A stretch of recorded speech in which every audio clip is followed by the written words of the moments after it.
This is Get Real with Bob and Stacy, the show that helps you learn about the mortgage and real estate markets. Get the inside scoop from their expert list of guests and have some fun along the way. Now, here's Bob Gallagher and Stacy Alcorn. Welcome back. You're listening to Get Real with Bob and Stacy. You're joining us for our Leaders and Legends segment, and our guest is Matt Ginsberg. Matt received a doctorate in mathematics from Oxford in 1980 at the age of 24. He's done research in mathematical physics, artificial intelligence. He also wrote a program that was used to successfully trade stocks and stock options on Wall Street, and he's the author of Factor Man. Welcome to the show, Matt. Good morning. Thanks for having me. All right. We just talked to Matt before our interview, and he is the jack of all trades of the smartest people in the world. Sounds like it at least. I don't even know where to start the interview, but I'm going to start. One of the things we wanted to talk about today is your new book, Factor Man, which is, it sounds like a really awesome fiction book. Tell us about Factor Man. I have spent most of my professional career trying to solve a very specific problem that if I could solve it, I would change the world profoundly. And I haven't done it. So I just decided, okay, I'm going to write a book about some guy who succeeds where I have sort of struck out. And that's what it's about. It's about a guy who does solve this problem. He can change the world. And he's sort of in this race to try and change the world in benign ways before a variety of sort of bad actors get a hold of him and make him stop. Wow. That's deep. Like, what is the one thing that has to be done to change the world? So the thing that he solves and I have failed to solve is a piece of code that basically can solve any problem. It's referred to as God's algorithm in computer science circles because you really can do anything. You probably can cure cancer. You can certainly make better drugs. You can break every code that people have on the internet. And there's a huge amount of promise in that technology, but there's also sort of a huge amount of sort of danger. If you can't encrypt your credit card when you use something, when you use it to buy something on Amazon, that's potentially bad. So you've got his goal is to release the technology without messing up the whole planet, which turns out to be hard.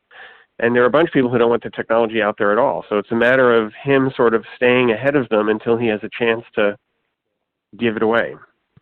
Yeah, that sounds interesting because basically if that algorithm exists, which it must, it seems like it must exist, but that could be the end of the world too. I think so. It's not clear it exists. There's actually a big debate in the computer science community, and I think it exists, but I'm in the minority.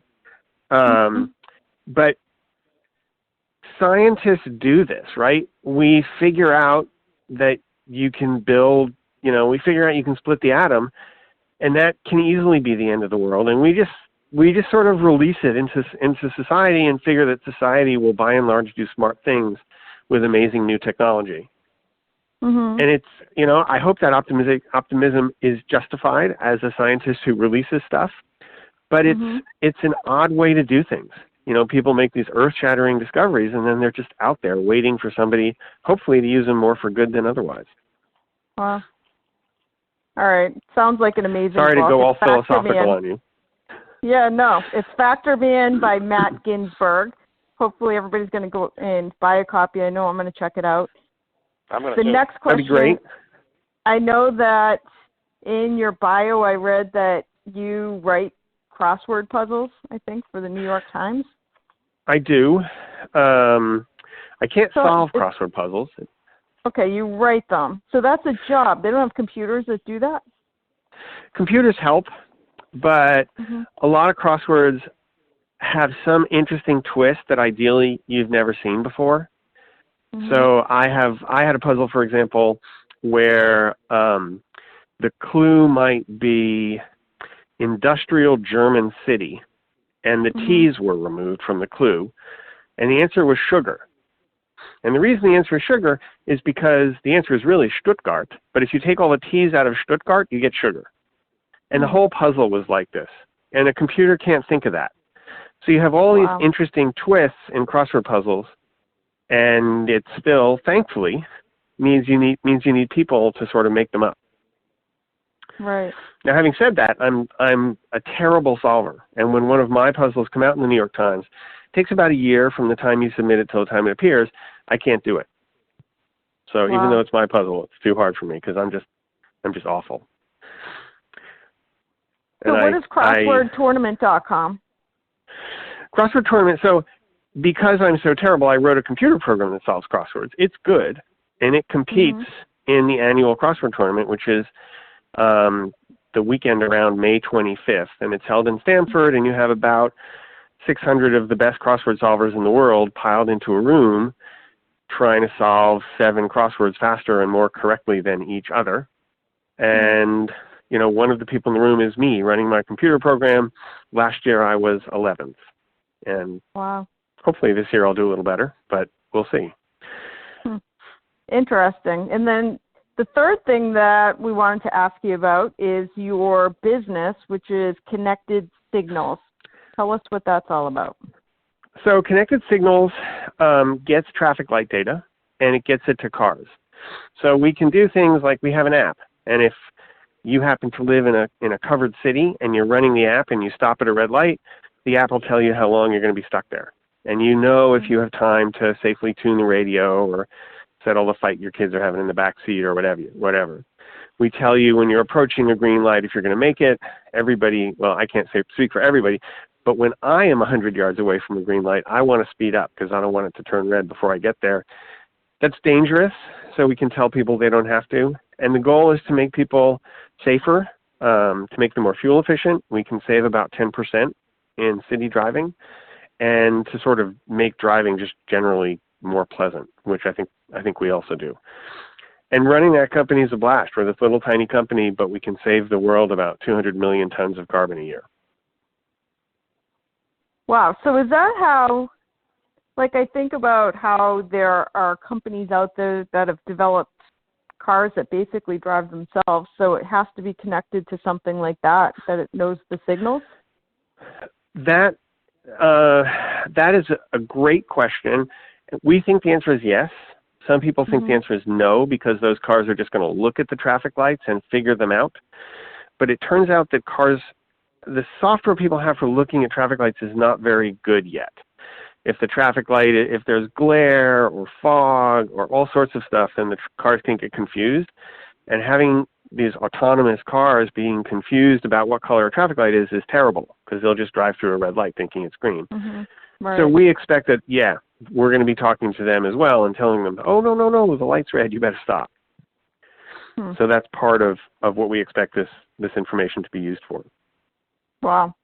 So right now, for anybody that just tuned in, we have Matt Ginsberg. He is author of Factor Man, so you can check out his book, available on Amazon. You can also go to his website at mattginsberg.com. We also talked about crosswordtournament.com and the program he wrote to solve crossword puzzles. And then we were just talking about Connected Signals, which is a company he has that will tell you real time what the traffic light is going to be doing as you're driving, which is kind of awesome. I'm curious, like, what does your life look like? Do you wake up, first of all, do you sleep? Yes, I sleep a lot. And if I don't sleep, I get really cranky. And, like, do you have ideas in the middle of the night that you're like, oh, I need to figure out how to write God's code? I do sometimes. That's usually bad because then I have to get up and act on them, and then I didn't get much sleep, and then I'm cranky the next day, and my family suffers. Mostly, I do a lot of different things. I think the one skill that I have is I'm really good at switching. So, I'm sitting at work, and it turns out that I have 10 minutes. I can go and use that to work on my crossword solving program. And I'll actually manage to think about it and get something done in 10 minutes. The crossword solving program, for those who care, is called Dr. Phil, F-I-L-L, sort of a terrible pun. That's funny.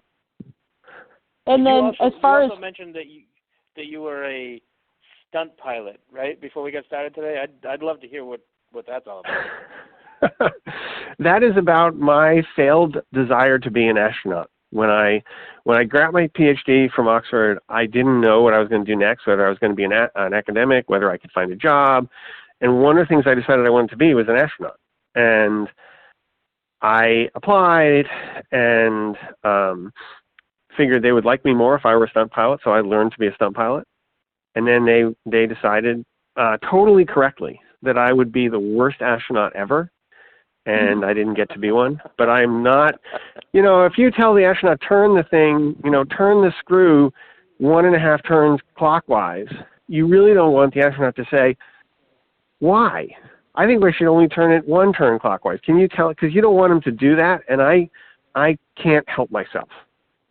I'm always asking, why should I do this? I'm always arguing back, and that's really just not. And NASA figured this out. They asked my references, does he have any flaw at all? And they all said, well, he's not really awesome at following directions. And NASA said, okay, you're done. And they're right. That's not what you want. That's not what you want. You got a whole planet full of people helping on the ground, and you want the guy in space to just do what he's told.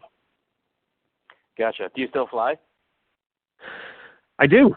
I was when I was at Oxford, I was engaged, and my fiance dumped me rather than move back to the States with me, and I was totally depressed. So I built a stunt plane, and I still have it, and I still fly it upside down. Wow.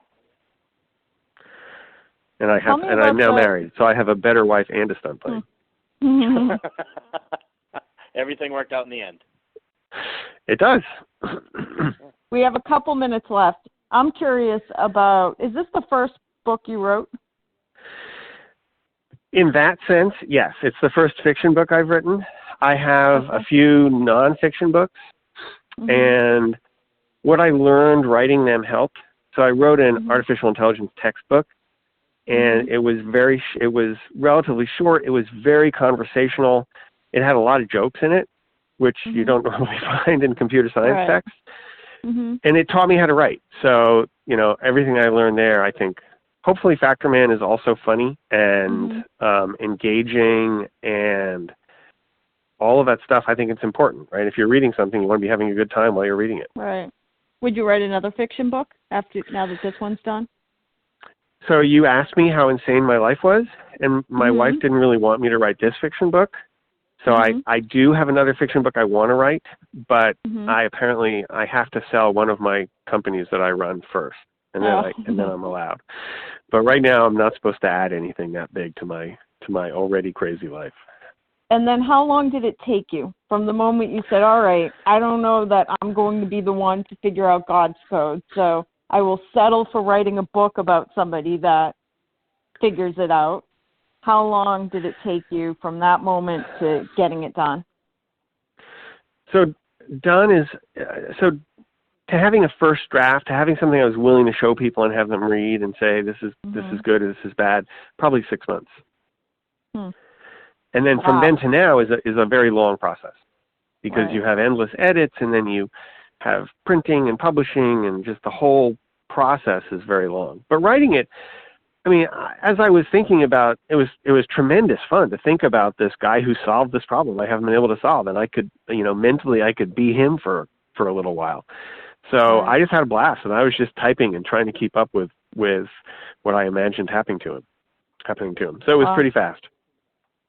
So I'm curious, you have so many things going on. 100 years from now, what is your legacy?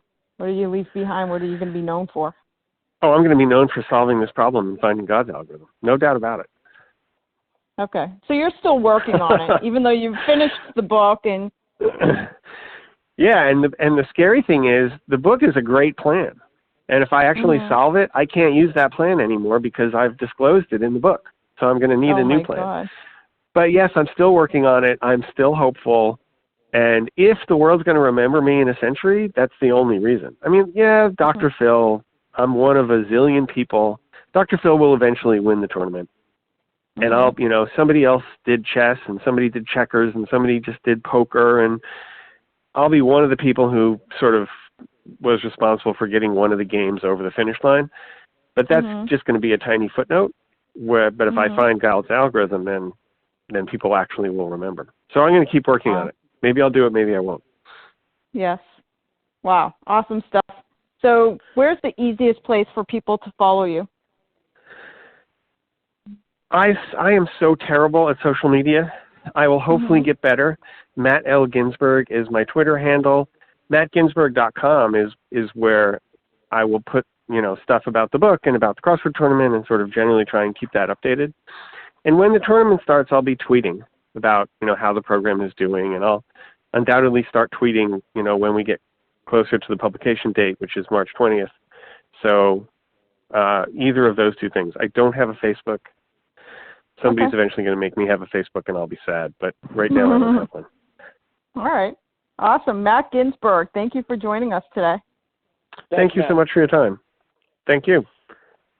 We're going to take a quick commercial break. We'll be back with more Get Real after this.